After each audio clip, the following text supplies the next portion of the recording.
Hi guys, we've been rowing for quite a while now in this little rowboat. How's everyone going? Not bad, but maybe you should call Khonshu. Yeah, maybe. I think he might be able to help us. I'm gonna have to call us out. I'm pretty sure we've been at this island before. Why is this taking so long? It's like it's a rowboat dilemma. We're slackers. I'm getting tired too. Yeah. Which one of you? Just myself at the moment. Well, our guest is waiting on Isla Ra, so how about you kick it up? Good idea. Calling him, K-Man?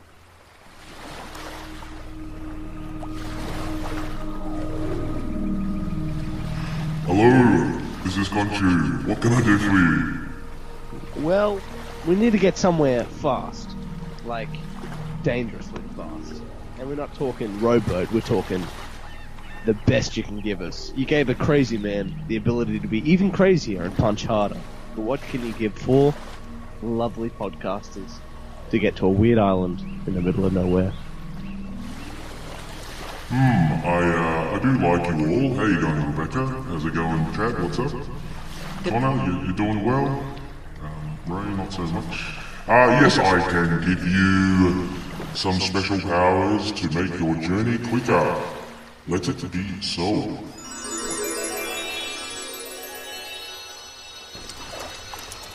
Oh, this is incredible. Look, I've got iron armor. I'm gonna fly to Isla Ra. See ya! Awesome. Thanks, Khonshu. You know who I truly am on the inside. A robot that turns into a submarine. Look at that arm. Now what? Now Finn, sick ass propeller. This robot ain't got nothing on me. I'm swimming to Isla Ra. See ya, boys!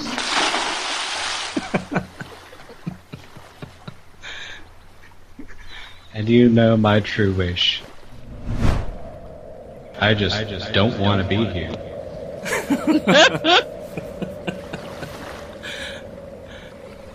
Excellent. As Chad flies away in his astral form, look, what's happening here? Oh, hello, Ray. Hi, how are you? Cool, hello. I can make duplicates of myself. What I'll do is I'll stay in this boat, I'll take care of Chad's body, and we'll all row down to Isla Ra. Hooray!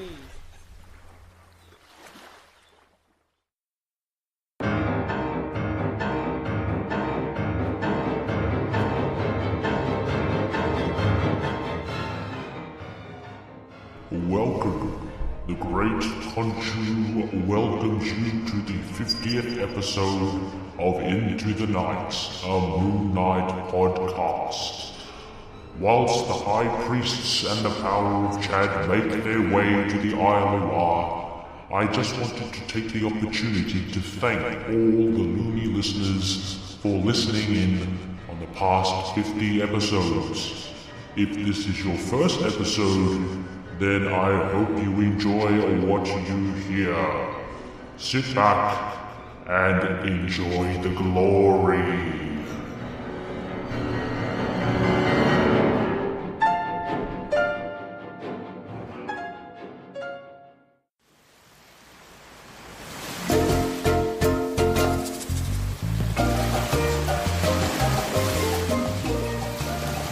Yes, welcome back, Loony listeners. This is our massive 50th episode for Into the Night, a Moon Knight podcast. Your co-hosts have safely arrived, and look at this, we are on the Isla Ra. I can hear steel drums, I can see beach balls, I can see machine guns. It's fantastic. So, Rebecca, have you made it okay to Isla Ra? Yeah, I got here first, of course. Made some tea. Yes. Got it all sorted for you all. And not long ago, I think I saw emerging from the depths of the water, Connor. You made it okay? Yes, fantastically in a very nice submarine form, except Rebecca didn't offer me any tea. And she left all the machine guns out, so it's pretty rude. And I've dragged Chad's body across here with my multiples. Chad, are you okay? Yeah. Excellent. Chad's back in his body, and we are very, very excited to have our special guest. We've been keeping it under wraps, but we have none other than Jacen Burrows on the show. Hi, Jacen. Welcome. Hello. Jason's just been lapping it up, getting a suntan on the Isla Ra, waiting for us. We're all here now, and we'll just really get stuck into it, basically get to know a bit more about yourself, Jacen. What we usually do kicking off is asking a few questions to kind of get to know you. I'll let Connor kick us off here. Well, Jacen Burrows, as we always start on this Isla Ra, getting to know you, getting to know yourself, our big special guest. We just want to know how you got into comics and all that led to being here on this small podcast on a small island in an ocean. Well, originally, I didn't grow up with anybody who was into comics. Like most people have like a big brother or an uncle or something. Like I just I like to draw a lot, and I saw books that had pictures, so I liked them, but I wasn't necessarily as into comics as some kids, because they were just basically the same thing as like kids' books. It was just pretty pictures. But as I got a little older, I started so basically, whenever my grandmother would babysit me, she would take me to the grocery store and sit me down in front of the magazine rack and tell me not to move. So if I behaved, she would buy me one comic book. And, this is, I guess, late 70s, early 80s. I'm a little bit older. And, I just liked looking at the pictures. I wasn't really reading anything. But I always gravitated towards things like Sergeant Rock, because the war stuff just seemed cooler to me than the superhero stuff, which all seemed a bit corny at that point. Like, I hadn't realized that comics could have an edge, like superhero comics specifically.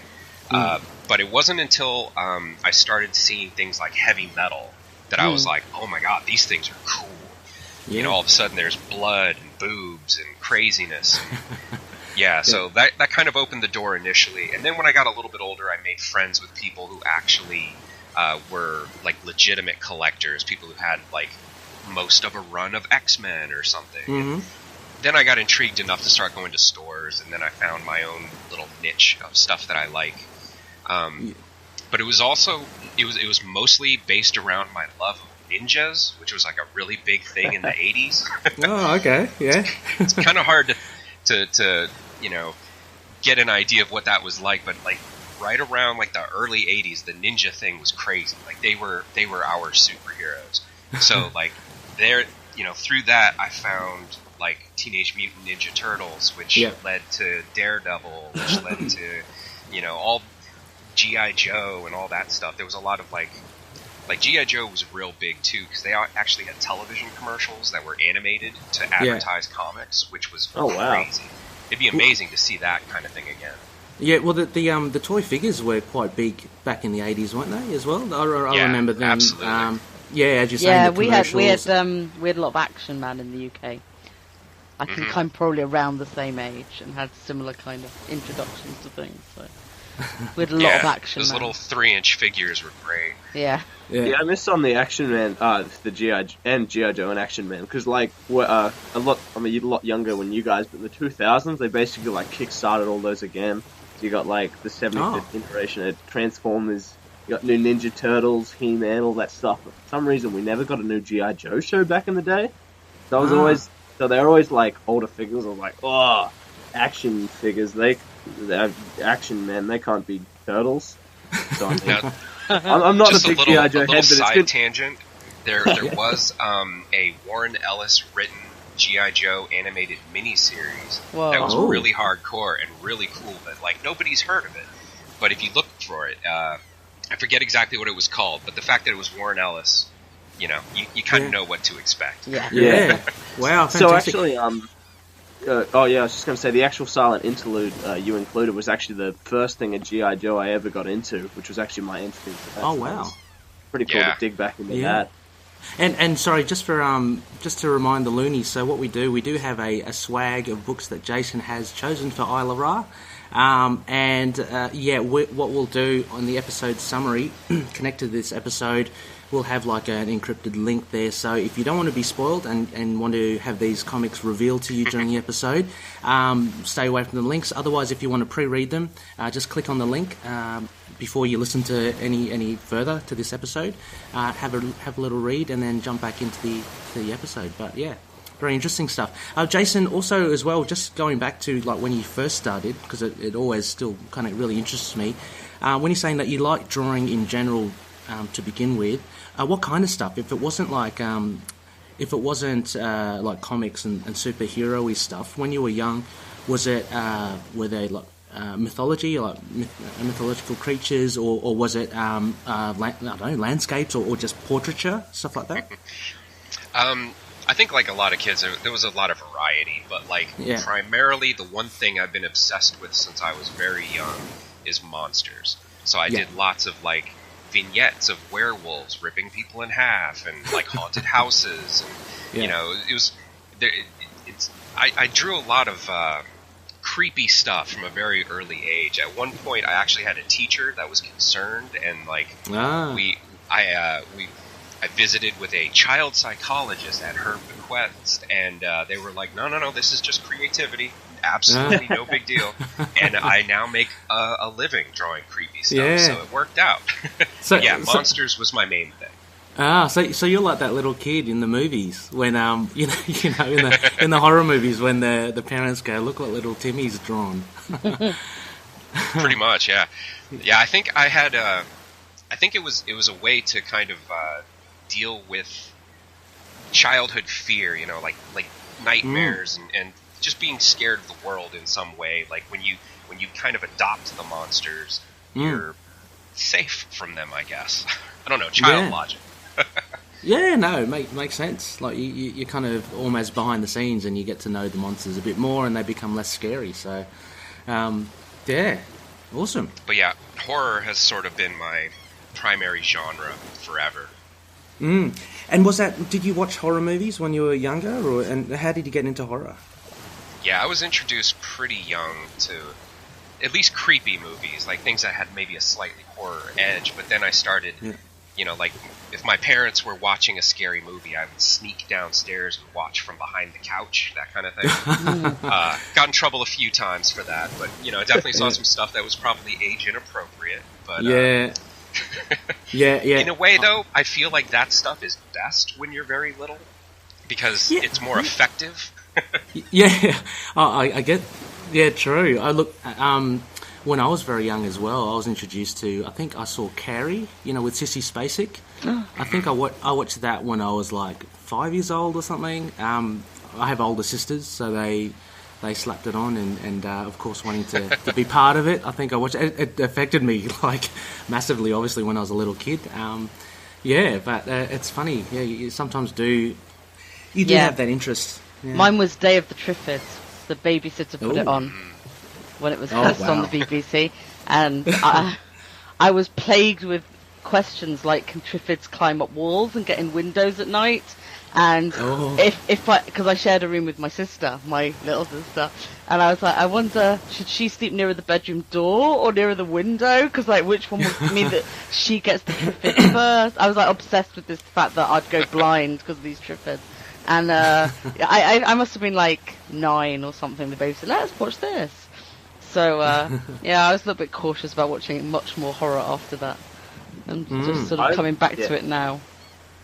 I drew garbage horror when I was a kid, so I mean, we basically went back to the 80s when I hit like late primary school, and you're so right about it being more effective. Like even back then, the first Nightmare on Elm Street was like, whoa, like so spooky, and it just became so ridiculous. And growing up, it's hard to like look at old Clawhand any different after you see like the third Nightmare on Elm Street or something like that. Yeah, they're classics. Connor, have you got like another question there just for?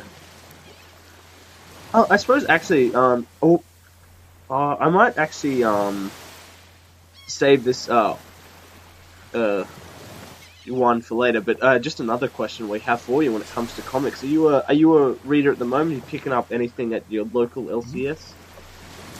I actually don't have a local store. I've been basically just reading digital for a while, and then I go and I pick up a trade every now and then. But I don't do the monthly pull anymore.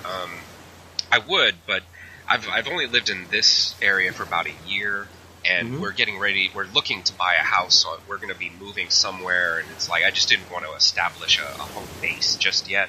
Yeah. But right now I read a ton of Marvel stuff just because since I work for them, I want to know what the hell they're doing. It makes sense.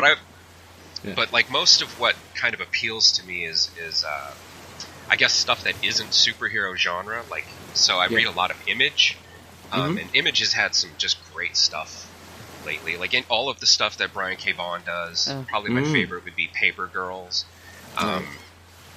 But I also really like some of the stuff Mark Miller's been doing, Jupiter's Legacy. But that could also be mostly because Quitely's like pretty much my favorite artist. Okay. But he did the Invisibles. Is that correct as well? He did some of Invisibles, and he did Authority was a really big one for him, and then there was some X-Men stuff, and then he's just.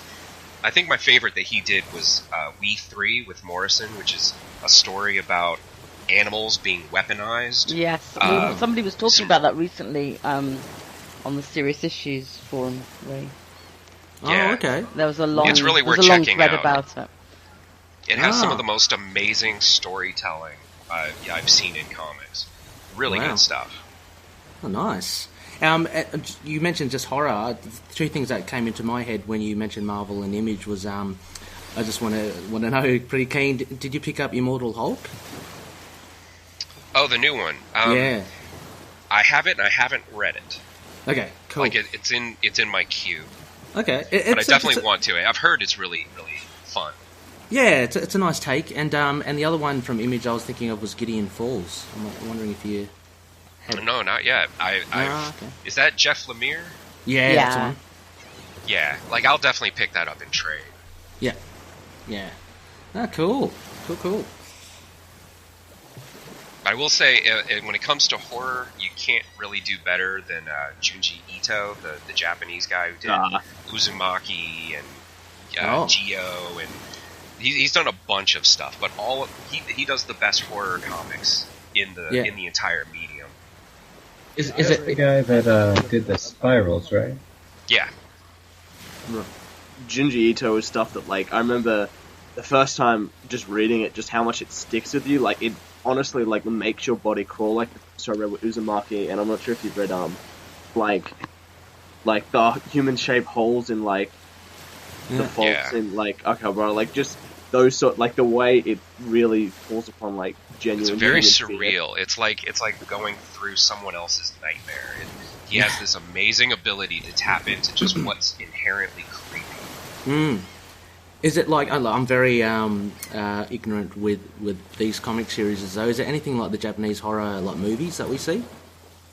Yeah, I would say that those are inspired by a lot of his stuff. He had a long-running series called Tomi, which is about kind of a cursed Japanese schoolgirl.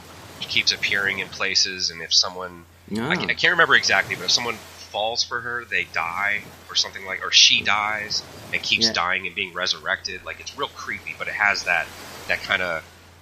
The Ring or The Grudge vibe to it. Cool. Yeah, he's definitely majorly influential. Yeah, look, I may have to grab a couple of titles, like names of the titles from you, Jason, and I'll chuck them in the show notes. Yeah, excellent.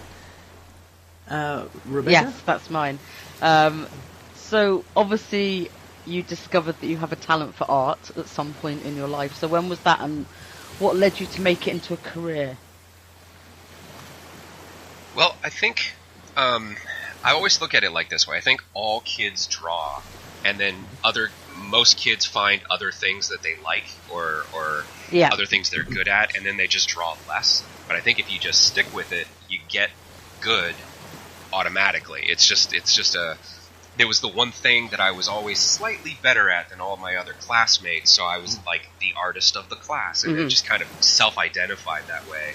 So there was never any question that I wanted to do something art-related. like my mother is creative too. Like she draws nothing professional, but like she's always done art around me, so it was just natural.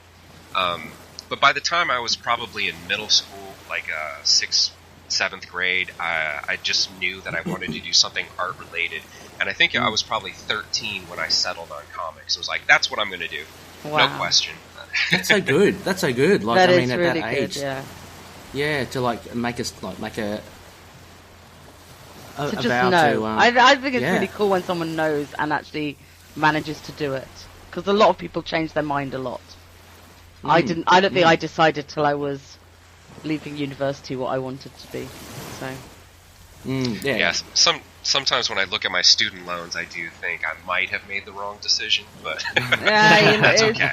But I think there's a lot to be said about enjoying what your job is. Mm-hmm. Yeah, absolutely. And do you find, I don't know, with the changing medium, with creating art, like, and especially doing comics, like I saw Todd McFarlane draw something on Facebook, like digitally and all that. Do you keep the old school way, or do you dabble with a bit of both, or how does it work? For me, I've been pretty much entirely the old style. Like I draw pencil on paper, then ink on paper. Mm-hmm. But mostly that's because, like, I think for me to actually draw on the computer, I would need something like a Syntec, which is the one where you draw on the screen. Mm-hmm. I have a lot of trouble drawing with a pad, but looking at the screen.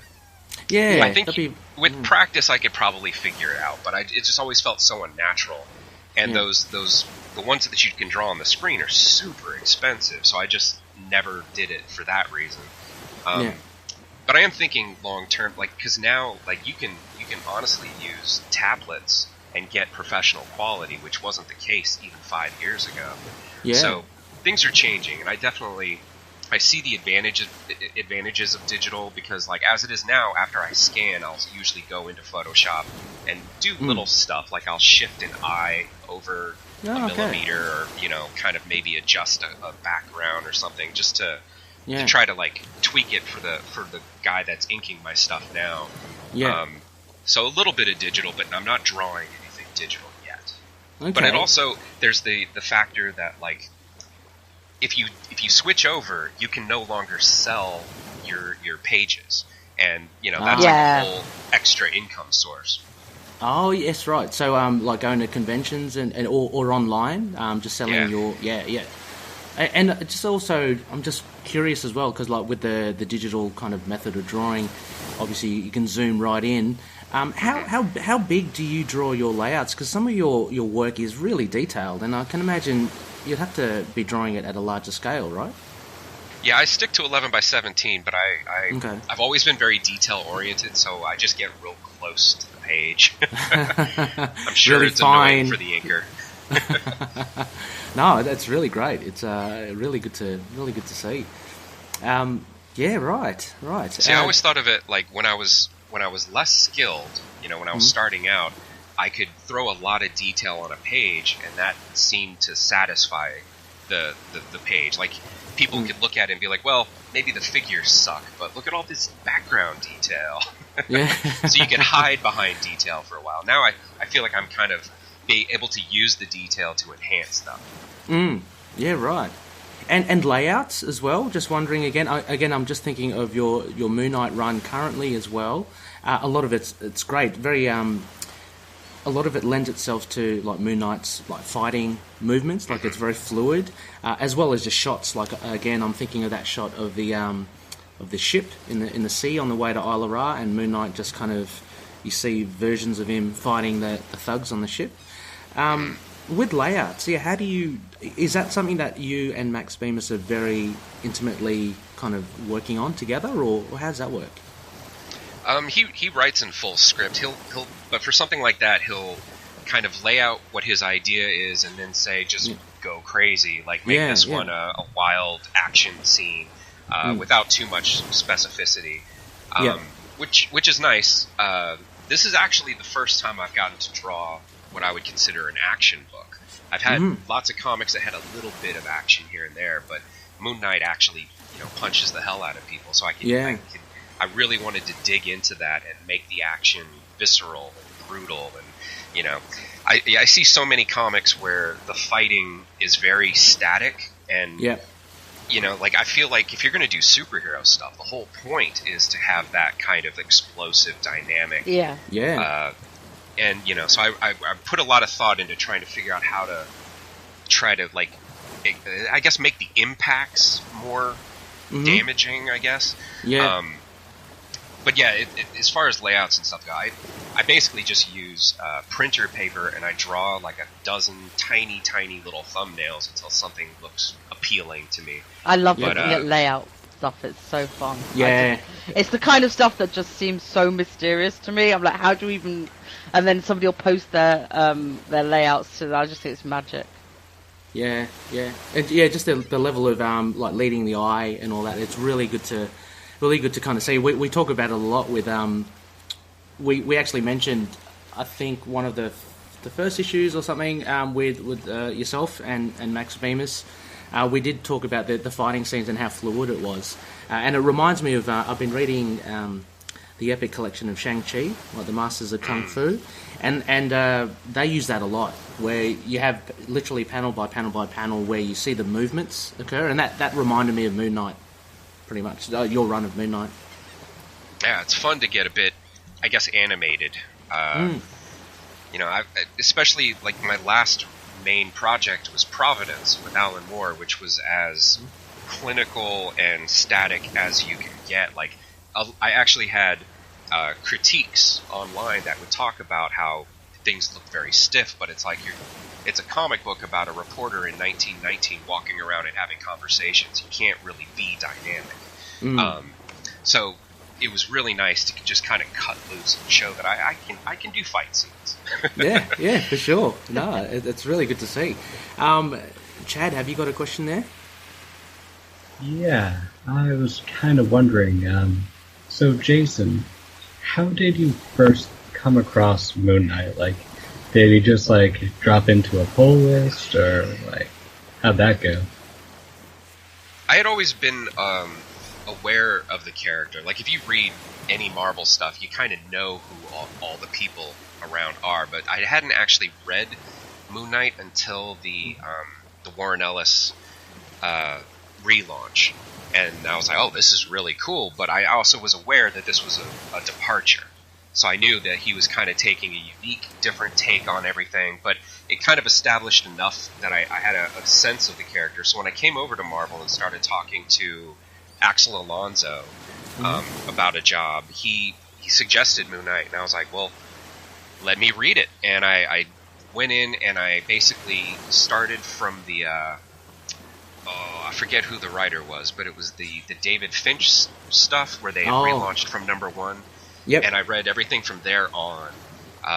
And they suggested I could go back further, like the Bendis run and you know, the original stuff. But like, I figured that was a good chunk of stuff to kind of give me the feel of where he is as a character now. And yeah, it was... He's a cool character. Like, compared to a lot of the Marvel universe, he's got kind of a uniqueness that keeps him separate. Like, you're not really gonna see him, like, I guess they still team him up with people, but it feels a little odd to me. But like, you're not gonna see him guest starring in the X-Men or you know, I know he's been around the Avengers, but that still feels like a weird match to me. Absolutely. Like, I basically see him kind of in that realm of like Daredevil and Elektra, and you know, just fighting at street level, and I love that. Like, that's kind of the corner of Marvel that I feel more comfortable.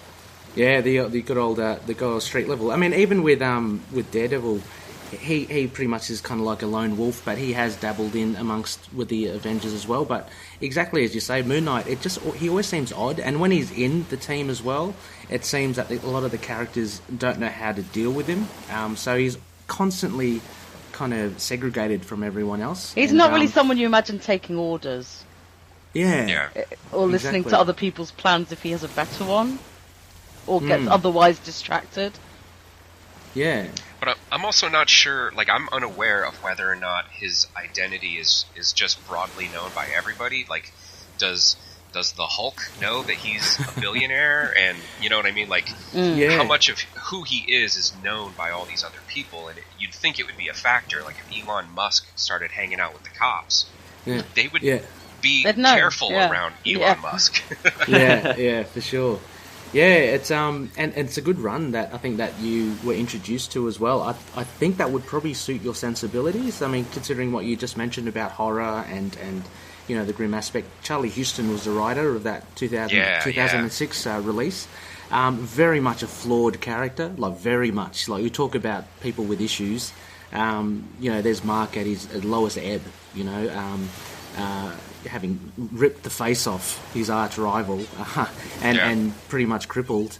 It's hard. It's good storytelling, I think. And that would have been a great intro to you, I think. Yeah, I kind of felt like when we got to our run, there had been a discussion about how the previous run, the Jeff Lemire one, had kind of resolved a lot of the psychological stuff that was going on. You know, he'd confronted Khonshu, he had dealt with his other personalities, and kind of his I guess support cast.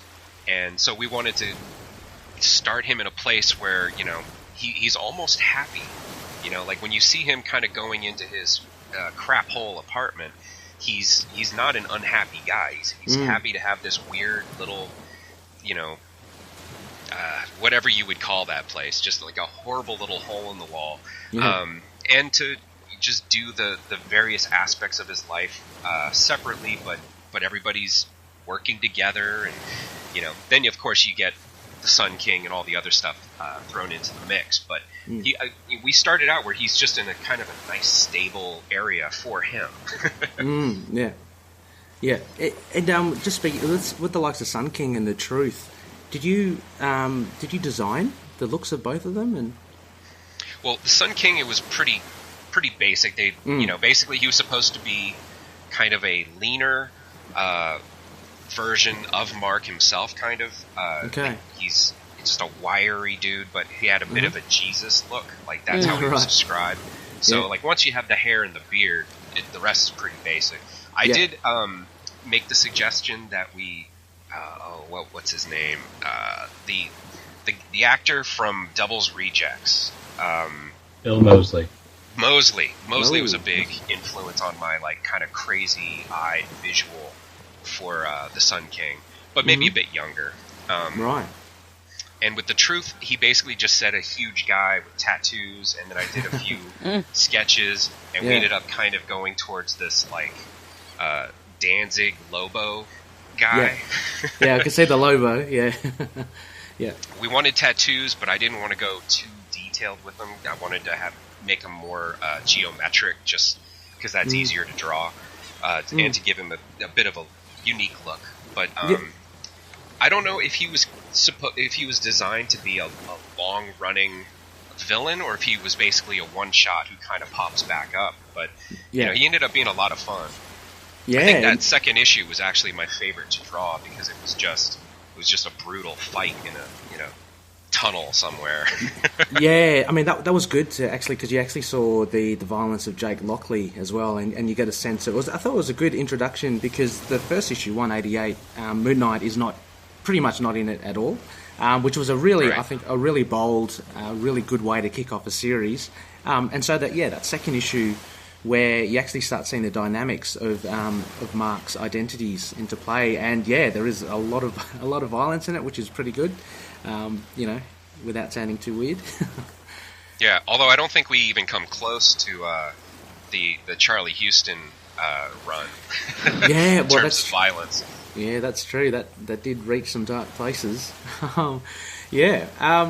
Excellent. Well, look. We have you here on the island anyway, Jacen, to have a look at your island books. You know, just say that you are stuck on this beautiful island, and you had to you had a choice of keeping just a handful of books with you. You've given us a nice, diverse, broad range of comics here. I'd like to start off with let's start off with Hard Boiled then. So. Hard Boiled. I guess maybe if I can ask you why you chose it and kind of explain in a nutshell what it involves? Well, see, that was 1990, I think, and I had just started working at a video game arcade that was right next door to a comic store. So I'd gotten to be friends with those people, and they would let me borrow books and then go and read them while I was sitting at the table making change.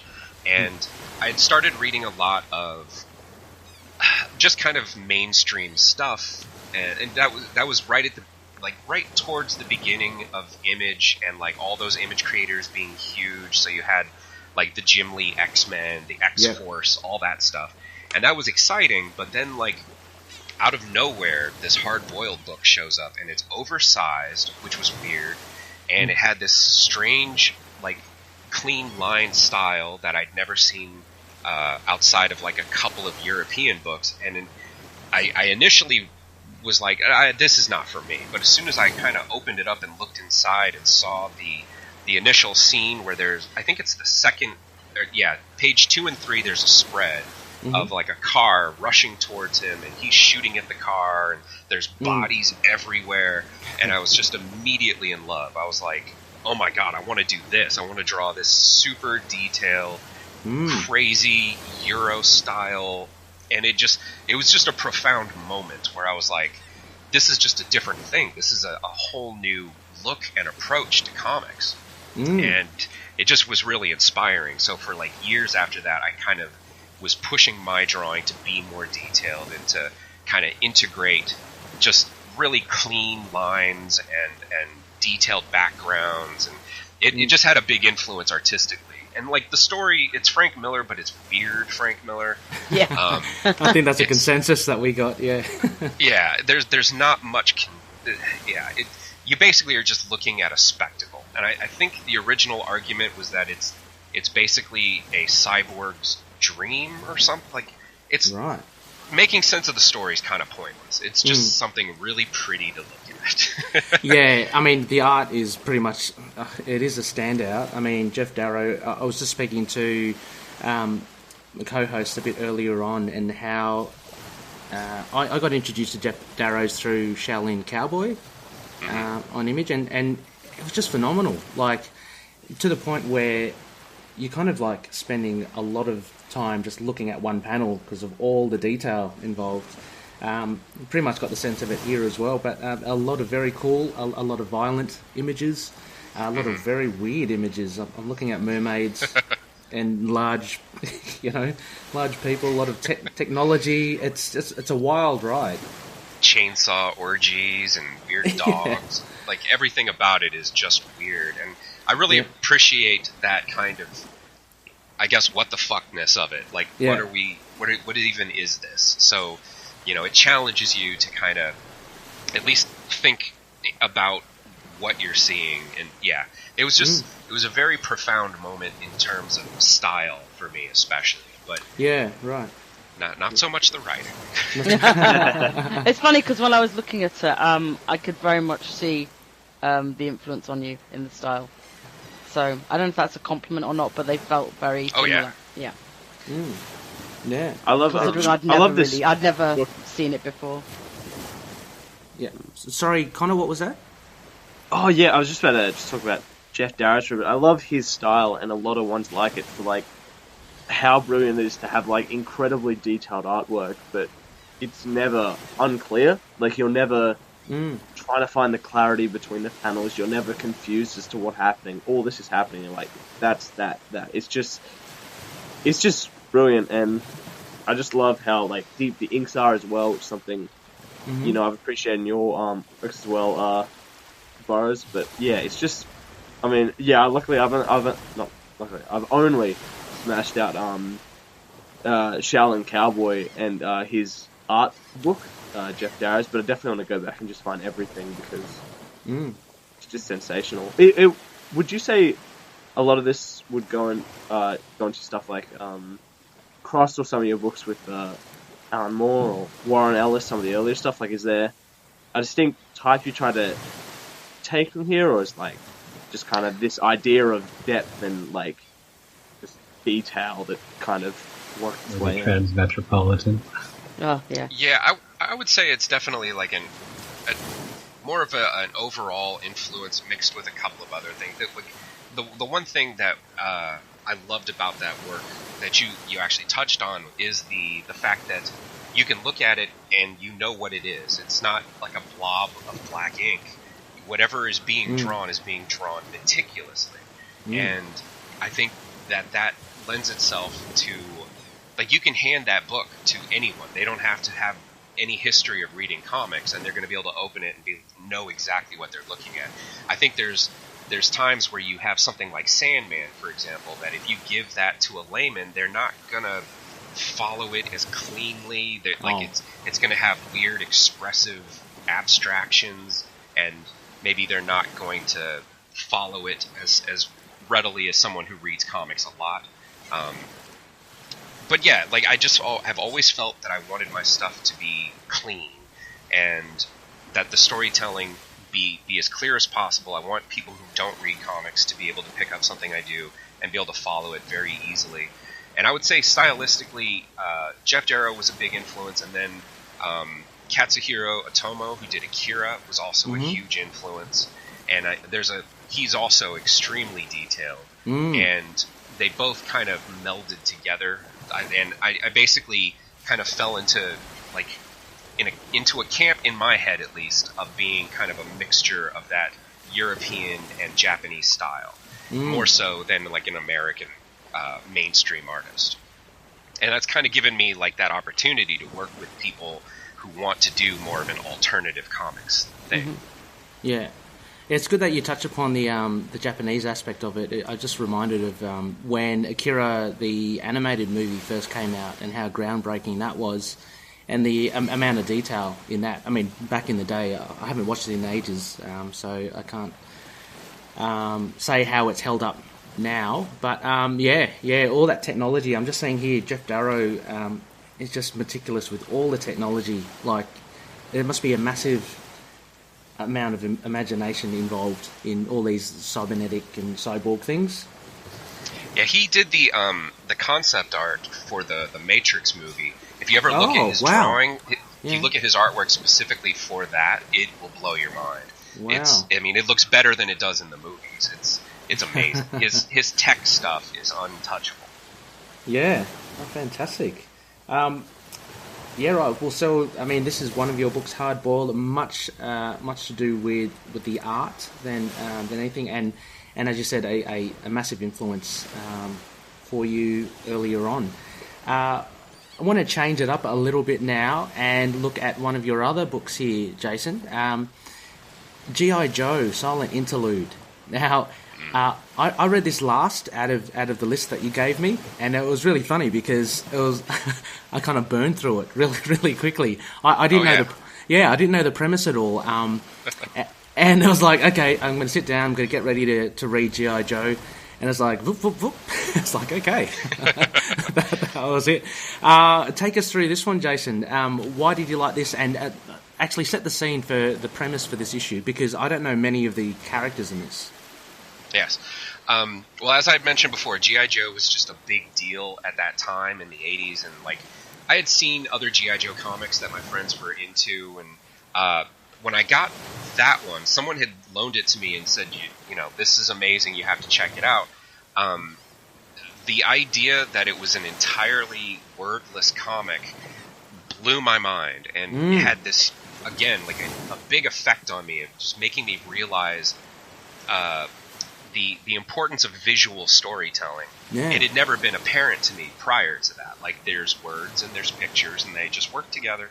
But then you take the words out, and all of a sudden, it was important to figure out panel-to-panel transitions and, like, the overall page effects. And, like, I'd never thought about that before. So it's all basic stuff if you're drawing comics, but it was like that particular issue showed me that particular area of importance. But like, story-wise, so you have G.I. Joe and Cobra. Cobra has Storm Shadow, their like ninja assassin, and G.I. Joe had Snake Eyes. But there's there's never really any talk about who Snake Eyes is. He's just this commando who wears a mask and never talks. Okay. And inside that story, I think it's Storm Shadow captures Scarlet, who's basically Snake Eyes' an apprentice, maybe? I don't know. They work closely together. Yeah. So Snake Eyes goes to the Cobra base to basically free her. And at the end of that, there's a moment where you realize that both Storm Shadow and Snake Eyes have the same tattoo, which means they're the same kind of clan of ninja. And after that, they got into like a lot more of the origin stuff, and that was probably like the best run of that entire series, was when they went into the backstory of those particular characters. Yeah. You know, like I said, I was super into ninjas, so this was like right in my sweet zone. But it was amazing. Yeah, who's the Doctor Doom-esque kind of villain I see? Oh, that's Destro. He's the arms dealer for Cobra. Okay. You have Cobra Commander, who wears like the hood. He's like the main bad guy, and then Destro's like the second in command. Oh, okay. You know, somehow connected. It's always been a bit vague. Yeah. Well, it's amazing. The first thing that I got off this, so a few of us collect Valiant comics. I'm not sure if you've dabbled in Valiant. Yeah. And not long ago, they had a Ninjak issue which was totally silent as well, which I thought was fantastic because I hadn't seen it before. But then looking at this, which was released, you know, in the 80s sometime. I mean, obviously it's not a light bulb moment. I'm sure they would have done it before, but it was just really refreshing to see. And I can understand now, like yourself, Jacen, becoming like an artist and this becoming a big influence. It really does draw you into the layouts and how to tell a story through pictures. So it's kind of starting to make sense now for me why you picked it as well. Apart from your G.I. Joe fandom, of course, as well. Yeah, and I mean, it's a fun issue. G.I. Joe itself, like that series, especially in that little period there when they had like the origin stuff, is a fun read, but it was definitely more of a technical thing for me. I just absolutely loved just the idea of doing a silent comic. Blew my mind. Yeah. It's if you could do a silent comic, was there any particular character that you would want to do or story? I would think that doing something with Daredevil in the hand would lend itself to that. I mean, granted, that's just getting back into ninjas. Yeah, there's nothing bad with ninjas. Exactly. Have you read Ninja? Weird. yeah, I know. Don't they usually trundle around? Jacen, have you read Ninjak by Valiant? Not the new stuff. I read a bunch of the older Valiant stuff. It's just there's a lot of it. It's hard to kind of dig back into it, but I know I've got friends who are obsessed with the whole Valiant universe, and it's like their favorite thing now. Oh yeah. So I eventually want to get into it. Oh yeah. But I remember there was actually a standalone issue of Ninjak drawn by Joe Quesada. That was one of the best drawn books I'd ever seen. Definitely worth looking up. Yeah, Quesada's he's a great artist. He did a lot of great Daredevil stuff as well. But so that was the older stuff. Yeah, I mean, Jacen, knowing that now that you really love ninjas, Ninjak is fantastic, and anything 2012 onwards post is really worth checking out. And you don't really need to know too much about what happens around the Valiant universe, but I reckon that you'd probably dig it. Like, I read it. I think most of us read just the 2012 onward stuff. And the Matt Kent Ninjak run is actually fairly standalone, as well as issue 22 actually being the silent one.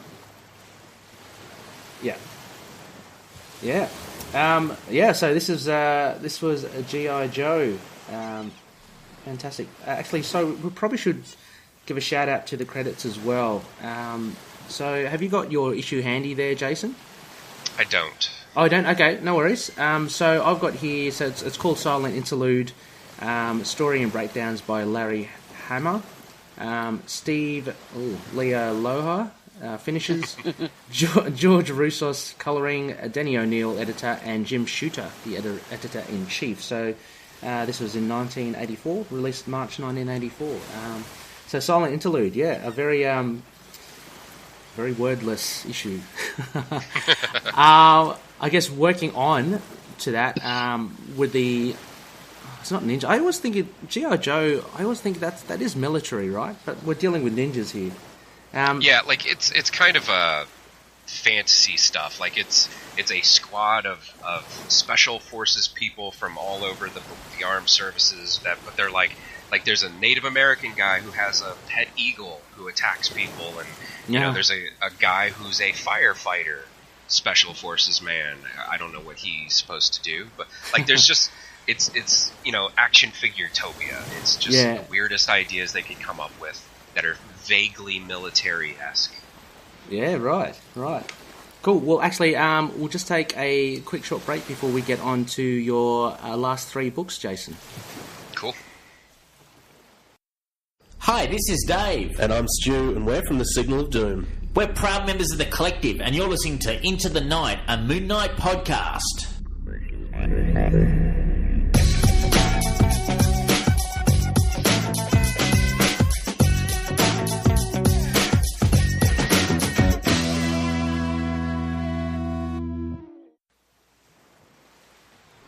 Okay, so that was from the Collective. Let's see, and Jacen, so the next book on the chopping block here is Sergeant Rock, Sergeant on a String. Want to talk about this one? Now that's one of those books that I got at the grocery store for not causing trouble. And like I had picked up a variety of these DC war books, like Sergeant Rock and All Out War and stuff. I guess I was just kind of obsessed with army men and those kinds of stories, and it was mostly just to look at the art. I wasn't really reading a whole lot back then. I was still very young, but like this one particular issue, I've never forgotten. It has 2 stories in it, as I recall. Mm-hmm. The first story is kind of like Sergeant Rock loses his mind and his squad has to get him through enemy territory, so he's all roped up. And I think by the end of it, he's back to killing Germans and everybody's happy.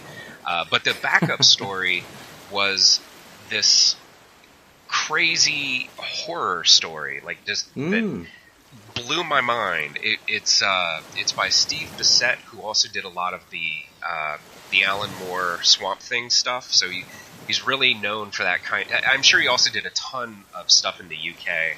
Mm-hmm. But that's mostly what I know him from is this, and then Swamp Thing. But it's a story of a GI who basically finds a crab, and then he gets separated and starts to lose his mind, and then he finds a giant hermit crab that has used an old German tank as a shell, and just the insanity of it, and like the craziness of the way it was drawn, like everything about it really creeped me out as a kid, and I loved creepy stuff. So it was that kind of influence where it was probably the first time I'd ever seen any comics that weren't either the G.I. Joe, or not G.I., the Sergeant Rock stuff that I was used to, and the multicolor Superman, Spider-Man kind of stuff. I'd never seen anything horrific at this point, and it just blew me away, and it kind of showed me I guess you could do anything in this medium. You could tell any kind of story, and it was the first time that I was ever actually aware of that. Yeah. But it's sometimes you find a book when you're like 6 years old, and it just, you never forget it, and this was that one for me. I can imagine it has a real creep factor to it. It just slowly, like as you mentioned, it starts off with him finding a crab, and at the end it's that giant crab in the gun turret tank thing. But in the lead up to that as well, as the soldiers kind of walk through that beach, and they slowly see corpses, and they slowly see more and more crabs. It's a really freaky element to it, and rightly so, it is a very, very much a horror driven thing. So have you had you read many Sergeant Rock issues? Is this really out of the norm as well, this backup story, or did they do something like this from time to time? I would say I probably owned, maybe 10 or 15 random books in, non-sequential, and almost all of the ones I had, it was basically one story, and it was the usual, like, Sergeant Rock and his squad go into, some sort of town, and the Nazis kill the new kid, and then he runs out into a suicidal craze and kills all the Nazis, and yay, happy ending. Yeah. And, it was just kind of rinse and repeat every issue that I had. Nothing quite like this, but that's not to say that it didn't happen, just not in the ones I had. Yeah, it's just interesting, like, to know that even if it, like, how this came about as a backup story, what they were thinking with Sergeant Rock, whether it was an opportunity to get Bissett on it and just give him free rein to do whatever he wanted, and it's tentatively connected to war in the army, right? I mean, there are soldiers, but it could easily be a group of people, on a deserted island or something like that. But yeah, no, it's a very interesting take. The artwork is really cool as well. I thought that was. I've got like a faded version here, but it's very scratchy. Very scratchy artwork. But yeah, it's. I don't know. There's not much more really to say of it. Rebecca, do you? I thought it was really interesting because I haven't had a lot of exposure to it. I guess I was like the polar opposite. Anything about war and army stuff was not the stuff that appealed to me in a ridiculously sort of gender conforming kind of way. My cousins, I did play a lot with Action Man though. I have to say, like I got rid of all the girly toys and stole my cousin's Action Man and Bionic Man, and they were kind of my thing. But I think we got a really odd selection of comics in British newsagents, because I had a similar thing. Instead of my grandmother doing it, instead of pocket money each week, we were taken into the newsagent and pick a comic each. So we just ended up with a lot of like whatever random Marvel stuff or DC stuff they sent us, and we got it all out of sequence, and you never had any continuity, you just got whatever there was. And then there were, in a separate little corner, which is clearly meant in the for boys sections it would have been at the time, was like Commando and Roy of the Rovers and all the very sort of British stuff.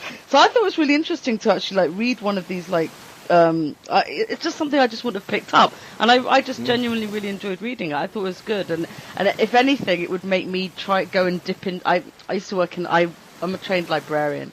I worked in the library, and there was one point we were getting rid of this massive pile of Commando comics that somebody had donated, and I couldn't bring myself to throw them out, even though it was like completely not the kind of thing I'd read. So I just brought them home, this sort of massive pile of Commando comics, left them in the corner, and thought, well, one of my friends will want them, but they're still there, so I actually might sort of read them at some point now.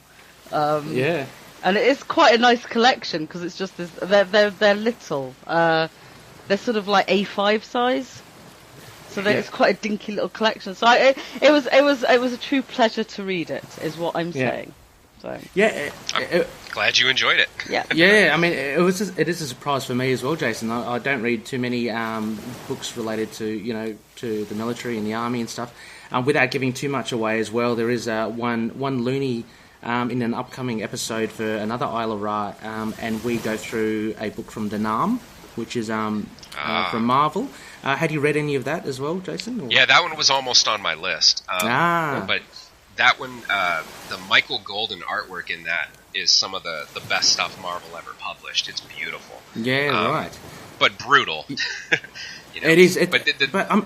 The interesting thing about these World War II books is there is a lot of kind of repetitive sameness of like, war is hell, but let's kill the bad guys, and it's hard for me to imagine that there was an ongoing market for this stuff, especially when you think about it in today's market. Like, how could you do this kind of thing with the Afghanistan war? It just wouldn't work. Like, it's grueling as well. Yeah, it is. I mean, recently Garth Ennis released Punisher Platoon, I think, in Marvel. I'm not sure if you read that, Jacen, as well, but that's very kind of military centric. Like even the jargon, that they use with each other seems very accurate. I think Garth Ennis is really into his military stuff. But even that was a limited issue, a limited series. I think it was like only about 6 issues. Same. I wonder as well how it. But the likes of the Nam and Semper Fi, is that it? That actually lasted a long run. So yeah. This is Connor. Any thoughts on this Sergeant Rock issue? Yeah, I was just about to say. Yeah, I totally wrote these off as a kid. I hated the idea of reading a war comic. Oh, this seemed so bland and boring. Real colors were my thing. Back then, so superheroes and all that, not war. But picking up this one, I was surprising how much actual emotion and pathos there was in it. There was I was just really kind of expecting big commando killing action, but there was a seriously decent amount, especially in the Sergeant on the String or whatever that first story was. That was surprisingly affecting, and but I that last story was just so cool. I loved how terrifying it was. I love that repeating pattern of the discovery and the horror. It was just such good horror tropes applied to hermit crabs and inside a wall. It was so ridiculous but so well done, and I just really loved that art. It the Swamp Thing alumni with the two of them, and Tatiana Wood on colors as well for Cole. Fantastic. Yeah. I think crabs and cephalopods for me are quite fascinating creatures. They're so otherworldly, aren't they? And you got those the hermit crabs with the beady eyes. They are just a little creepy. Chad, any last things on Sergeant Rock? Actually, yeah. I was kind of wondering, it's with this kind of sudden realization, descent into madness type thing, do you think, looking at this in your formative years, this might have helped contribute towards the Lovecraftian insanity that you later get to really plunge into? Yeah, I was flipping back through this one. It occurs to me that this is very Lovecraftian. Just that the impending madness and nobody else sees what he sees, and the terror from the deep kind of thing.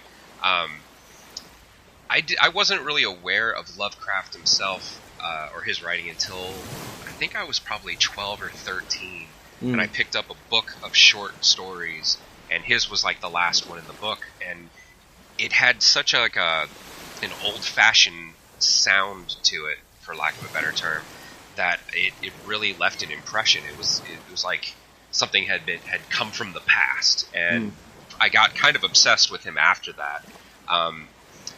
But yeah, it was.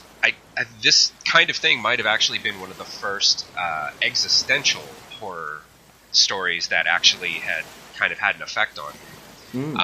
Because I definitely never forgot it, ever. It's just such a weird issue. Yeah, you looked it up on Wiki as well, online, to kind of reignite with it. Cool. All right. Well, I was going to ask actually, Jacen, as well. You're talking about Lovecraft, and I don't know how much you can give away or not and stuff, but they did release the covers to a lot of the further solicitations of Moon Knight, and there seems to be there has been earlier on as well, a Cthulhu like creature that haunts Mark's mind. Is that something that, I guess, between yourself and Max Bemis had discussed, or is it something that you'd propose? No, there's the point in the first run where Khonshu's trying to describe the concept of the, I guess, horror god. I forget exactly what the context was at this point, but yeah, where we have the kind of the shot of Cthulhu inside his mind, and I think Jake's we don't have time for this crap. But yeah, I think the solicitation is 199. Yes. I think that has the Lovecraft cover. I'm not on that issue. I have no idea what that one is going to be. Like, I just finished 198, yes, and it is nothing connected to that. Right. Which has been it's been a great thing for Moon Knight, actually, this run. There've been some comments on it. There's a podcast of comics called Serious Issues that a lot of us are fans of, and they actually reviewed the latest issue, and one of the comments made was how great and how kind of spontaneous this run of Moon Knight seems to be, like the way that Max Bemis is taking it on board, and I think he mentioned it in an interview, how he has got no kind of like game plan, and it seems very I like it. I like the fact that you get a two-parter in between, like a six-parter, and it seems then, I think, Jacen, that you'd have it's another two-parter, right? 197, 198? Yeah. Yeah. 98 ends on a bit of a cliffhanger. I assume it continues into 99, but maybe not. It might just be one of those things where it's resolved off-panel, because that can very easily happen. Ooh, there's a bit of a hot take. I want to spoil stuff, but I can't. No. Bit of a scoop. We are hankering for it, so we just can't wait to read it. But okay, well, I think we might then move on to, we have two more of your books, and actually both of them I'd really like to talk, get really, really into it. The next one is Daredevil 208. In The Deadliest Night of My Life. And this is by Harlan Ellison and Arthur Byron cover. And Jacen, would you be able to maybe give us a rundown on this issue and why you picked it? I haven't had a chance to go back and reread it. I just remember it from when I was younger. But Daredevil was really big for me. Like, all my friends had their own collections of books, so I had a friend that collected X-Men, I had a friend who collected Avengers, and they had these big runs, and I wanted to have my own thing so that we could kind of trade to read each other's books, and I kind of settled on Daredevil, and the Miller run in the 80s was phenomenal, and so when he left the book, I think 191 was his last issue before coming back later to do Born Again. The book was in a kind of a weird transition state where, like, the issues were okay, but they had lost some of that momentum that they'd had. And then this random issue came out, issue 208, that was a kind of a one-shot story, before or after, that is Daredevil basically being trapped in this mansion somewhere in the Bronx, and I don't know if this is a real place, but it reminds me, I think, of the Winchester Mansion. That was an actual place where a kind of a crazy old rich woman kept having stuff built onto it, like staircases to nowhere, doors that would open into free falls, and in this particular house, it's designed with all sorts of traps, and like the whole house is basically trying to kill him the whole time.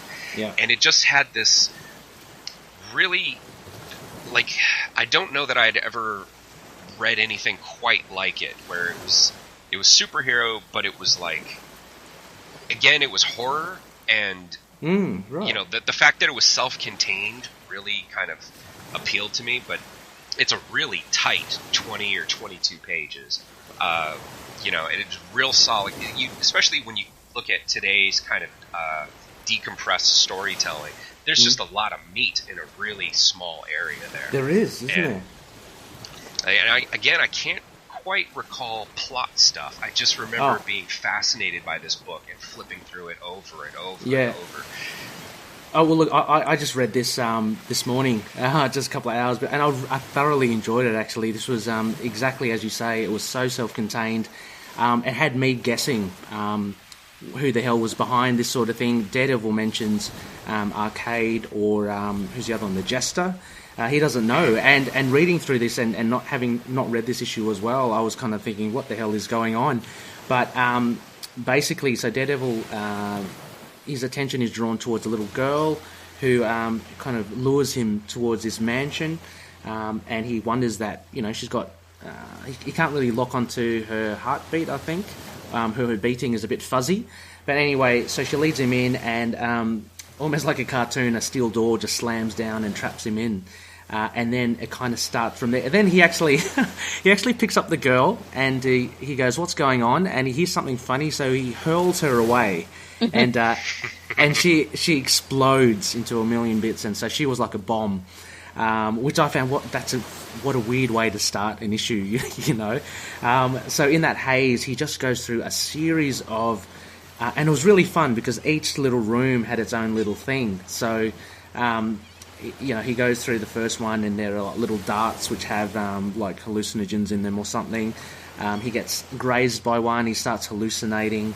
He goes to free fall. He falls down into what looks like a tropical room, and he's stuck in quicksand. So he starts doing breaststroke in the quicksand to get out of it. But that's not it. He doesn't end there. He falls into this spiked surface. It just goes on, and it was really good. It was actually really, really riveting stuff. Rebecca, did you have a chance at looking at this? Yeah, I did. I thought it was amazing. It was so claustrophobic and crazy, and like reading Cube, and you know the Iron Fist when he has his own thing of traps to go through right in the beginning. You'll be a nerd about Iron Fist there. There's an Iron Fist sequence that doesn't last an entire comic, but is similar. Traps set to kill him when he's trying to get to find out who killed his to do his revenge thing right at the beginning. But I love that it lasted the whole. I was just like so in love with it being Harlan Ellison, and like just the writing, and the timing of reading a Harlan Ellison comic this week was pretty on. You know, it was just like. And just being able to really, really enjoy it. I think it was the claustrophobia. It was Matt like sort of scolding himself for not being able to like think through the problem, knowing he was slightly drugged because you're so used to him reacting to everything quickly and leaping to conclusions and getting it right, and he's just so lost. And then it just ended up being one that you would have no way of working out yourself. So it was kind of nice because it wasn't like, oh, we're miles ahead of the hero. Like, we know where it's going. Like, oh, it's Kingpin. Or, oh, oh, it's Arcade, which nowadays it would almost certainly be Arcade. But, like, or something on Mojo World. Just like, it was actually a really, really good one-shot. Because you could come into it knowing absolutely nothing. Matt explains what all his powers usually are. You know, like... And there's these crazy bits with that kid, and like just and then like watching him just get more and more beat down just by near misses. Like he's not hit straight on, but he's just each time it like wears him down more and more till he ends up with this kind of ripped costume. You know how much we all love ripped costumes, bleeding, turning up at Natasha's doorstep. It's I think the big tension here, and the great thing that Ellison does here is. He emphasises how, number one, Daredevil's already buggered, like when he sees the girl at the beginning. So he's already tired, and he can't fly or he doesn't have super strength or anything. But the tension is built because he's coming across these booby traps, and he's tired, and he says to himself, "Come on, I've got to push myself." And it just gives him that level of vulnerability in the issue, which makes it really really fun to watch. Yeah, I've always been kind of obsessed with like carnival dark rides and like the haunted house and stuff like that. And so this, to me, had the kind of the feel of going into one of those fun houses and being trapped. And when you're a kid, you think that you're gonna die. Like this is all real, and so for him, it really was. But I will now. I think I've told Connor this before, but I will tell you my funhouse story. When I was a kid, my mum died when I was quite young, so my dad was looking after us. We go to the fun fair, and I see Funhouse, and I did not realise that this did not mean it was fun. So in we go, me and my older sister, and she's like running through it, having a whale of a time. I got to the bit where the floors move.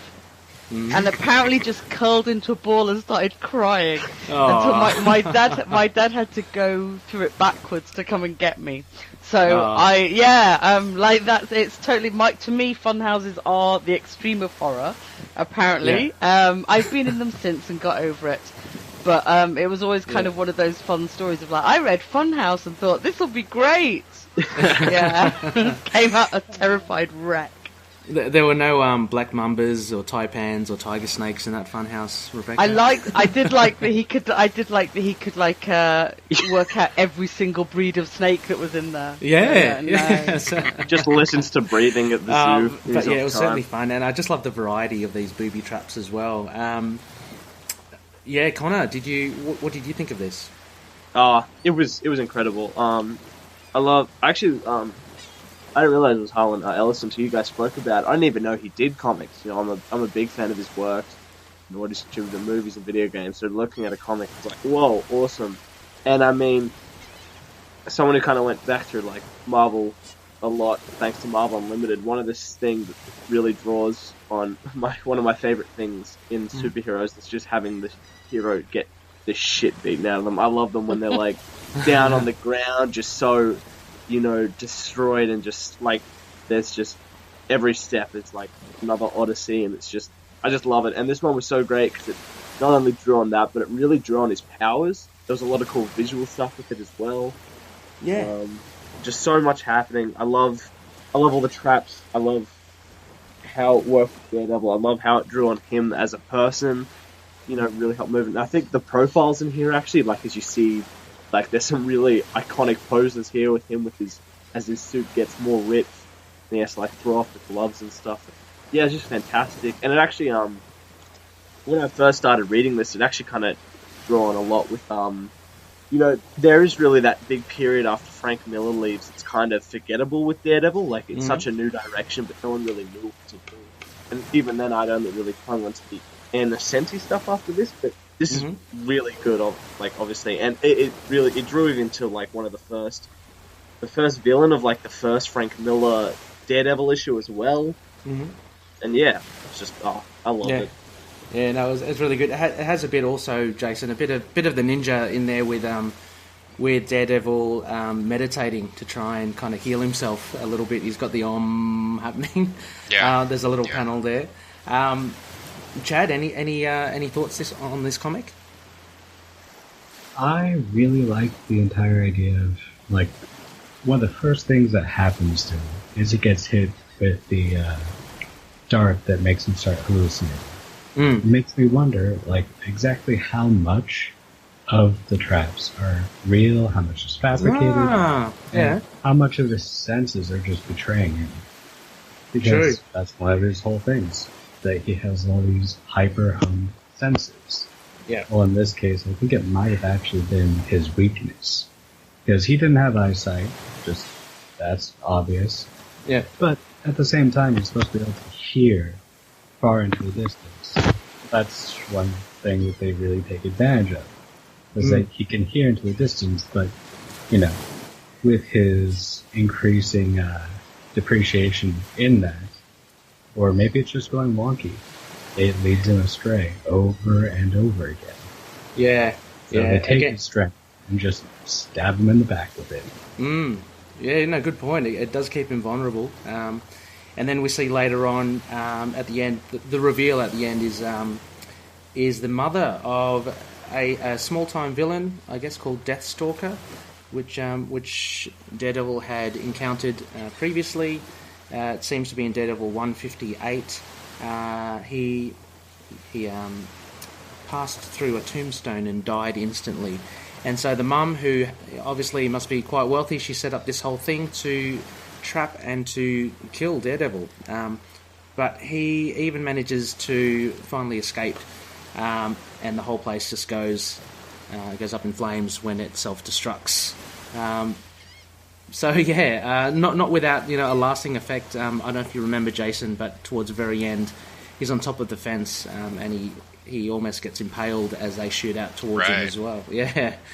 Yeah, and this, I feel like this is really like my wheelhouse of superhero type stories where there's a definite horror influence. You know, the main character could potentially die. Like, it's not just, you know, we have to power up and beat up the bad guy. Like, there's like a real mystery to it. Like, I love this stuff. Like, that's kind of the kind of superhero stuff that I'm mostly drawn to.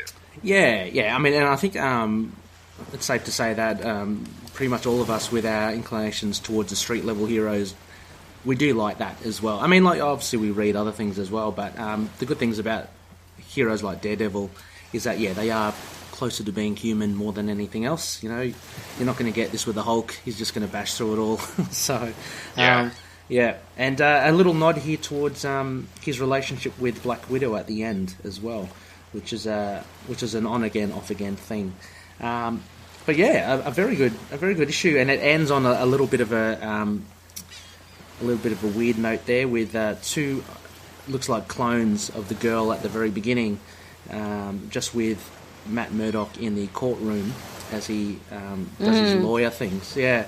So again, just hanging up in the air there. I don't know whether they return to it or not, but well, it's redundant now. The mansion's just blown up. So yeah, but yeah, very cool. Face front, true believers, and riddle me this. Do you enjoy comics? Great. Well, you're already halfway there. Join me, and together we can rule the galaxy as listener and producer. My new weekly to bi-weekly show deals with the heroes that don't get enough credit. Street-level heroes like Daredevil, Moon Knight, Spider-Man, and the like. With a strong emphasis on stories that don't get quite enough credit either. Or perhaps are just plain goofy. With the occasional look into jumping on points for new readers who might be interested. I'm Ethan Ainsworth, and this is Knights, a Marvel podcast. Check me out on Podbean and iTunes. Fun isn't something one considers when balancing the universe, but this podcast does put a smile on my face. Okay, well, Jacen, I think we have one more to look at here, and this is cool. Look, from the outset, can I just say, when you mentioned this one, and the final book that Jacen has, or the final arc actually that Jacen has cited for his Isla Ra book is Grendel, Devils and Death. And I must say, Jacen, when I reread this, I remember this. I actually have these issues as well somewhere in my folks' place. I remember reading this ages ago and thinking this was a great story as well. I was for those that don't know, or maybe you can explain, Jacen, the whole Grendel premise for people that don't know Grendel. Okay, so Grendel started in the 80s in the alternative comic scene. It's one of the creations of Matt Wagner, who also did a book called Mage, and they were really big in the kind of like early black and white explosion for indie books. And I really liked both of those. I was into the Grendel book, which trying to think of how you would describe him. I guess he's kind of a superhero, kind of an assassin, again, kind of a ninja. Yeah. But it's basically like a really rich guy who dresses up in his Grendel outfit and has various adventures and kills a lot of people. Yeah. But the Grendel kind of universe was expanded later on by Matt Wagner, who basically kind of projected the storylines into the future, where the Grendel became almost a godlike figure. So you had these kind of post-apocalyptic tribes of people who were different tribes of different types of Grendels. They did a book called War Child that was really amazing. Yeah. And Grendel Tales was kind of like an offshoot of that universe, where people would just tell different stories in this pseudo-apocalyptic future, where you had these roving bands, almost like Mad Max style warrior clans. It's a bit complicated, but it's pretty. Like if you pick up War Child, it's a perfect complement to this book. And like the Grendel Tales series had different arcs with different creators coming in and telling different stories. And the Devils and Deaths one was originally a 2-issue arc, and then a sequel that was done later that was 4 issues. So the trade has all 6 issues. And there was right around I want to say late 90s or mid 90s, there was an influx into the industry of a group of Croatian creators, which was like Darko Makan, Edwin Bukovic, who are the two who did this series. There's Goran Sudzuka, Goran Parlov, who people might know from doing a lot of Punisher stuff. Yes. Acid Ribic. Like, there's just a bunch of people who kind of came into the industry who had already been a part of the European scene and were quite skilled already, and kind of came over here and did some various stuff at various levels of popularity. But this particular arc just came out of nowhere for me and just blew me away. Like, it's a perfect tragic story.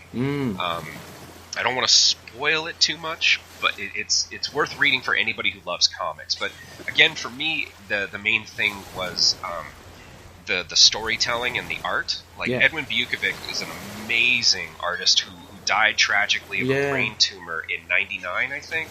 Yeah. And you know, I think I'm still feeling that, because like I have every piece of art that he did pretty much in a collection now, and it's like I flip through them all the time, and I'm always like, I want to get to this level. Like, his storytelling is second to none. He did a book for DC called, was it Human Target? Something like that. Right. That is, it's one of the best things DC published. But yeah, all of his stuff is amazing. This particular storyline is just like the tragic tale of two brothers in one of these Grendel clans, and kind of how things just kind of go wrong for them. And it's like a perfect post-apocalyptic story. Anyone who loves things like Mad Max will love this book. Yeah. I mean, well, let's get into it. But before we do, I just want to know: is it safe to say, like with Grendel, because it seems the whole Grendel moniker seems to be a like a belief or a faith, but it seems to be much more as well. Do people get infused with this Grendel spirit and become, become?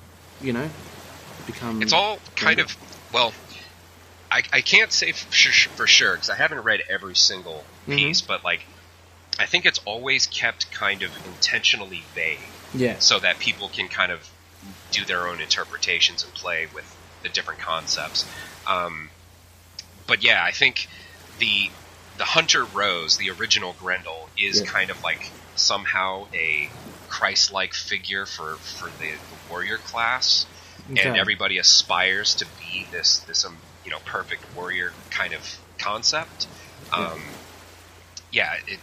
But I don't think there's any sort of actual divine or spiritual like powers connected to it. Yeah, right. I mean, it is a great story, very post-apocalyptic.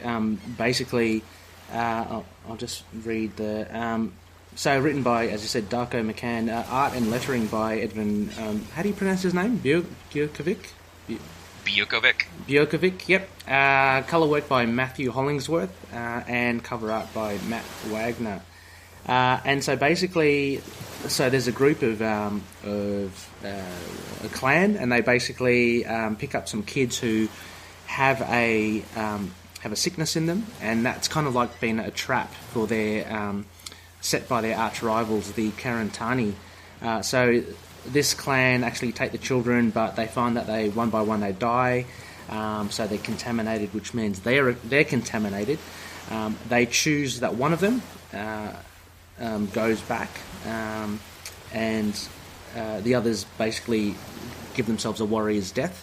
So they kill themselves, and the main guy, I can't remember his name, he's part of the Agram clan.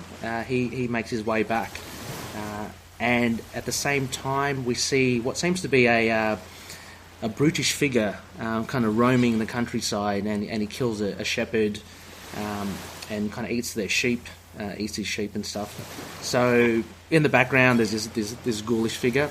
Back in the town, back in the Agram clan, we are introduced to a few other characters, the Grendel General and his son, as well as Zora, which is the one of the female Grendels.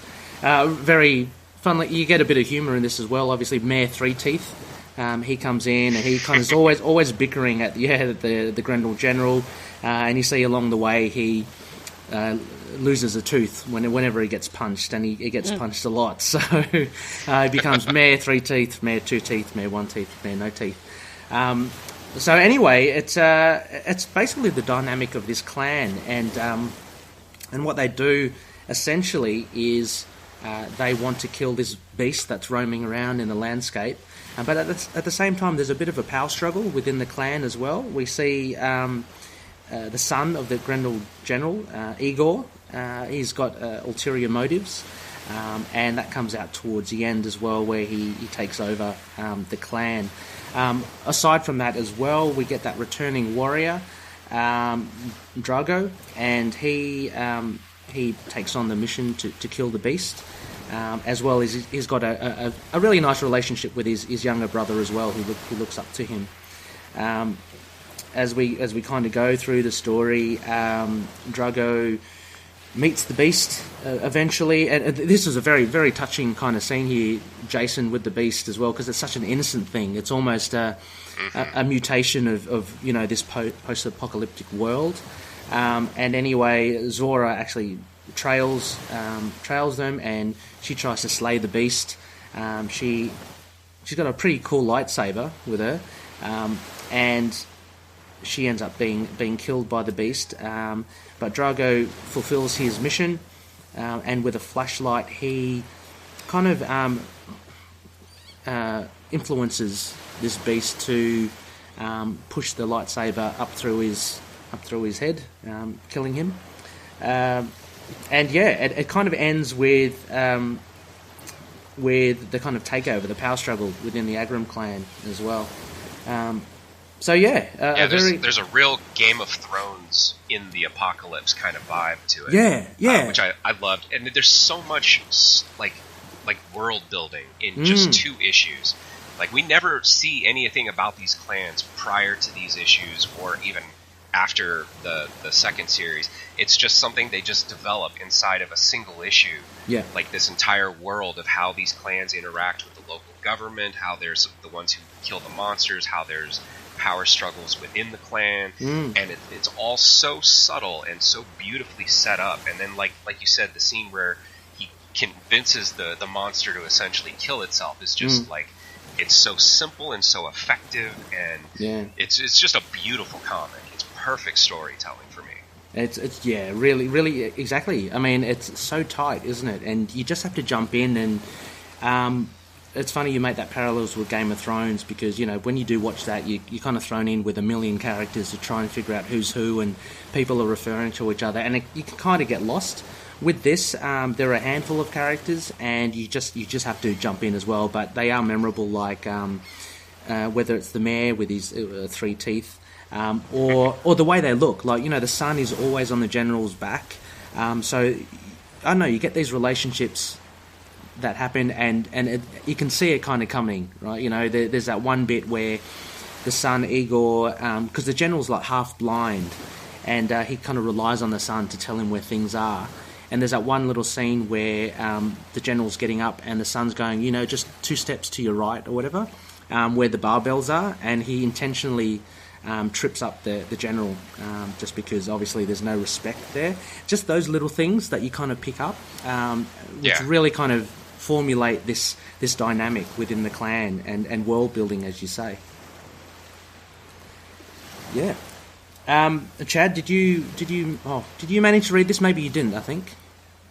No, I read through it. Oh, yeah. What did you make of it? So I only started reading Grendel the other day, and I started from the beginning with Hunter Rose. Yeah. Cool. And so I started reading the Hunter Rose series and immediately jumped to this morning. I was completely lost. Yeah. I'm wondering what the hell the Argent is doing right now, because apparently he can't die, and then proclaimed, he was going to die. This is back in the very first arc. Yeah. And now there's still wandering Argent around. I'm lost. I'm confused, definitely. But I really like you were saying, I'm one of those, Mad Max fanatics, into all of that post-apocalyptic, genre. Doomsday is one of my favorite movies, despite how cheesy it is. And the entire schematic of the world building is reminiscent of those, but also unique to itself because it still lends itself to the Grendel mythos. Mm-hmm. So reading through it, I was, like I said, confused, but I was really enjoying it. Yeah, it is pretty cool. I mean, like there is a lot that you have to take up on board, but yeah, I do like how the Grendel, they look pretty cool with their eye makeup. Yeah, and I'm just like flicking through the pages now, and yeah, Bjørvik's layouts are really good. They're so, I'd say they're quite straightforward. Like there's nothing, the panels are all kind of very linear, but yeah, no, there's a really almost cinematic flow to this style. The first book, the first 2 issues is it's more cartoony, and that's the style he was working in Europe. Mm-hmm. And then after that, he started working towards more of like a realism style. Okay. Certainly by the time he was doing like Star Wars stuff and Human Target, he was doing almost photoreal, like perfect anatomy, like crazy quality stuff. Oh, wow. But it's kind of really neat to see his evolution through that. But his storytelling is always super clean. Yeah. His compositions, like anybody can follow this stuff.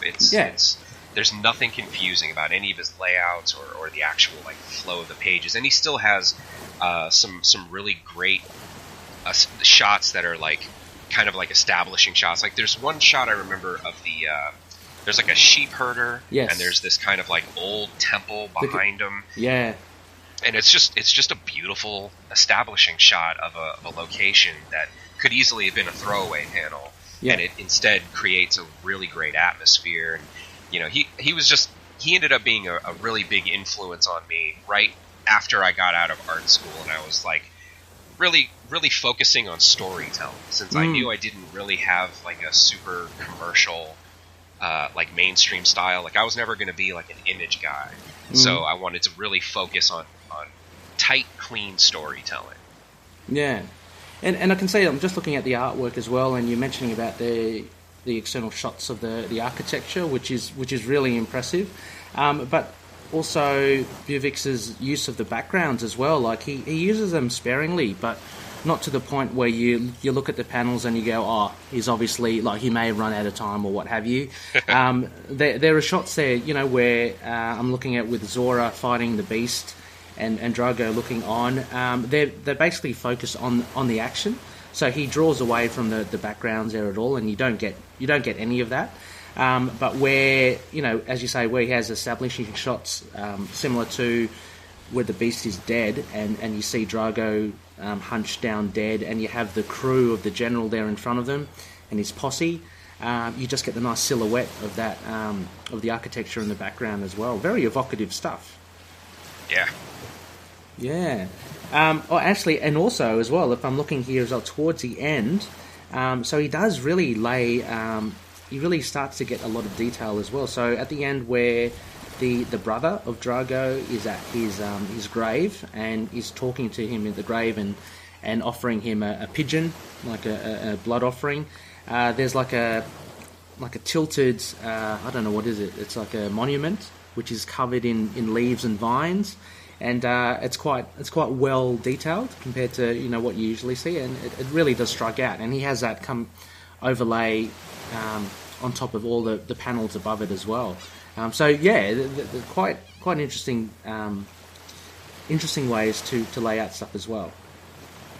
Did you get a chance to read the 4-issue arc that's the continuation with the? No, I haven't. No, so yeah. The younger brother becomes like one of the prime Grendel warriors, and awesome. the son of the clan chief is now clan chief, and you get to kind of see what's happened as he's aged and evolved, and like it's really it's the same kind of story but bigger and with more world building, and wow. Like in 4 issues it does just an incredible amount of stuff. Like definitely check it out. It's this but bigger. well, yeah. I'm interested, like as you said, that he changes his art style as well. So it'll be interesting to see how. Is that right? In those 4 issues, that he's changed his style. Yeah. It'll be interesting to see. There's definite evolution. And do you know, was that series like a few years after this one, or was it like immediately after? I don't know. Okay. I had the original issues somewhere, but I've basically just had the trade for a while. And the collection has all 6 issues. Right. But yeah, I can't quite... I'm guessing there was other stuff that came out between, so maybe it was like a year later. Okay. Yeah, no, just wondering, how we developed your style and how did it leap across into a different style. I'm reading this from Grendel Tales Omnibus, Volume 1. So, unfortunately, Jacen, it ends... That's probably Volume 2. Oh, okay, right. Volume... It's probably... this one was released, though... Oh, actually, you're probably right. I think there was one that was released February this year, and I thought it was this omnibus, but it might be actually Volume 2. So Loonies, if you do want to check this out, it is available in a collected omnibus form. So just check out Matt Wagner's Grendel Tales Omnibus, as well as I'm sure there are older prints in trade of this. I think, as you alluded to, Jacen, there's probably a collected version of this arc as a trade. But, trades go out of print and stuff. They're probably hard to find. Also, check out Comixology for your digital version as well. Actually, should make mention as well, all the other ones that we've gone through, Jacen, largely, I'm just looking through now. I'm not too sure if that would be available in digital, like your Sergeant Rocks and your G.I. Joes. Yeah, they're pretty old. I know, who is it, IDW did a Silent Interlude re-release. Oh, okay. Kind of like an anniversary issue, like recolored edition. I haven't seen it, but I know it exists. Okay, so that's out there. That might be on Comixology. Yeah, okay, so that could be on Comixology. I'm assuming Hard Boiled might be on Comixology as well, at least the collection of it. Daredevil will be on Marvel Unlimited or Comixology, I'm pretty sure. They do put on a lot of Daredevil stuff, so just check out your digital options there, Loonies, if you are keen to follow up on this. Jacen, this has been an absolute blast. Thank you so much for joining us. I did ask the editor if he would give me any juicy tidbits about Moon Knight's future, but he wouldn't tell me anything. Is that Jake Thomas? Yeah. I can tell you that I do issue 197 and 198, and then I believe the artist who did 95 and 96 is doing 199 and 200. I'm not sure about after that. I can tell you that I'm off the book, at least for now, because I'm starting my new project at Marvel. I can't say what it is entirely, but it is my bucket list project. So it's going to be amazing. As soon as I can, I'll talk about it. The challenge is whether we can work it out from what you've said today in terms of what comics you like and your influences. Yeah, it's exactly. possible. Yeah. Maybe some subconscious selection there, Jacen. That maybe. When can we expect to hear about it, Jacen? Get to it, listeners. I'm starting it this weekend because I just finished 198. Oh wow. So I would hope that they'll announce it pretty soon. It should be a pretty big deal for Marvel. I think San Diego's coming up. So it is. Yeah. And also October solicits should be soon as well, because we're starting to get the first info from them. Yeah, Rebecca and Connor are very much finger on the pulse with solicitation. They're great in that regard, Jacen. I can just ask them, and what he's basically saying is we live online. Yeah. No. No, it is. Be honest, Ray. No, but look, I'll be keeping my eyes peeled for this as well, Jacen. That's great news. My gosh, but I mean, it's a shame that you're going to be off Moon Knight. If all this works out, because the thing I'm doing is 6 issues, and at the end of that, I'm hoping I can get Jake to put me back on Moon Knight because I enjoy it a lot. It's a really fun character. Yeah, I mean, I don't know how they go about deciding and stuff, but, just let Jake know that there's a whole heap of Mooney fans. I mean, seriously, your artwork in the current run of Moon Knight has been a standout for tell him to go listen to the first review of the first issue and our reaction to your art. Like, exactly. It's the first time a lot of us had seen your art and the reaction that it got. I was terrified to follow Greg Smallwood. To be fair, I would be as well.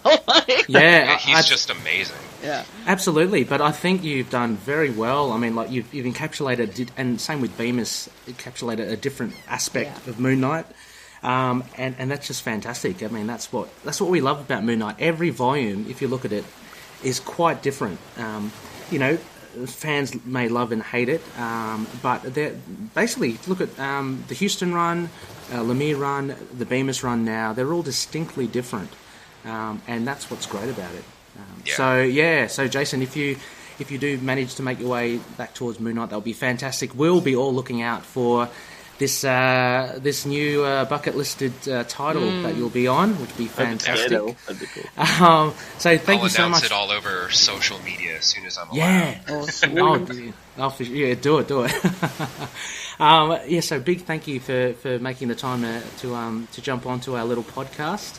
I'm sure a lot of Loonies will be absolutely chuffed to hear you on, and we're just so excited to have had you on. It's been brilliant, so thank you. Yeah, a lot of fun. Thank you.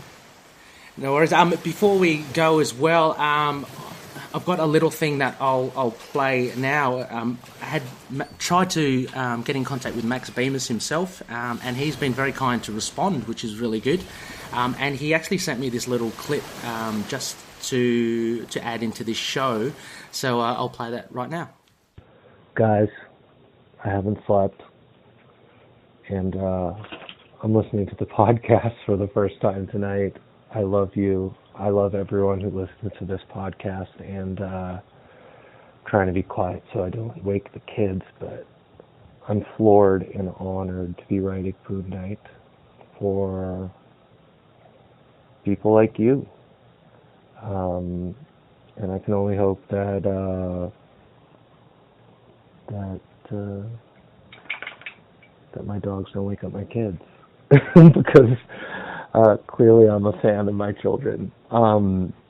Anyway, thank you guys so much for every kind word you've said about the book and for the support. And, I'm weird.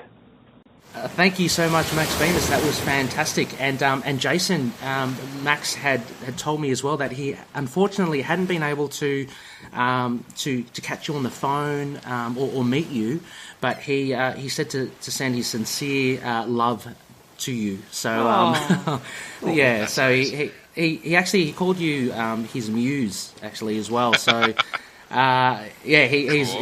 he sounds like a very nice guy, and he can't say a bad thing about you. So he's very happy and jealous that you're on the show. But thank you, Max, and thank you once again, Jacen. Connor, I guess to wrap things up, where can Loonies usually find us? Loonies can usually find us. We have our website, intothenightpodcast.wordpress.com. That's where we have everything, all our posts, all previous episodes, links, updates, newsletters. Find them all there. Our Facebook page is facebook.com/ITK Moon Knight. And then our fantastic Facebook group where we met Chad and many great people like them, facebook.com/groups/ITK Moon Knight.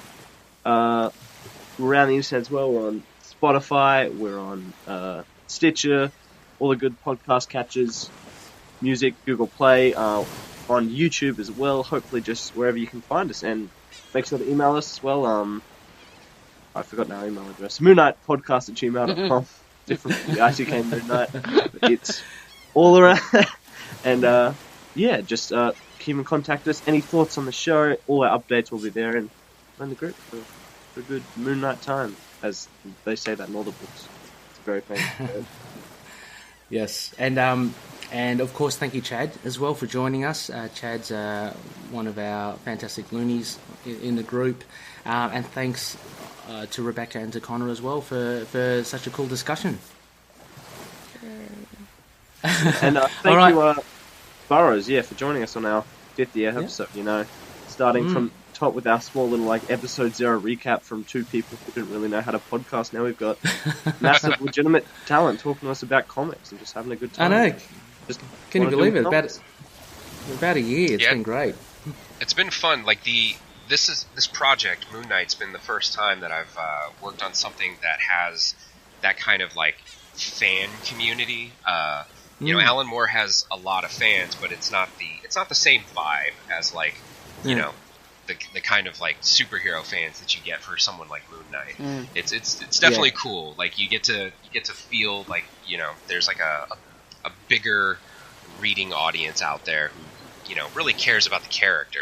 And you'll now always be part of it as well. You'll now always be part of the Moon Knight sort of legacy and sort of, you know, people who've been touched by Moon Knight and, you know. Yeah, absolutely. It's so cool. So cool. Well, with that, I guess our time is up on Isla Ra here. I think the only thing to do now is to... I don't know, you've got to suit up, Rebecca. Connor, you've got to transform. Chad, you've got to astral project, and I'll get the rowboat out, and I'll take Jacen home as well. So with that, may Khonshu watch over. I mean, I'll watch over you guys too, don't worry. Catch you later. Bye. Moon Knight and affiliated characters, stories and events are properties of Marvel Characters Incorporated. Materials used and discussed within the podcast are intended for critique and review purposes only under the fair dealing concept of the current Copyright Act. The views, information or opinions expressed during the podcast are solely those of the individuals involved and do not necessarily represent those of the copyright owners.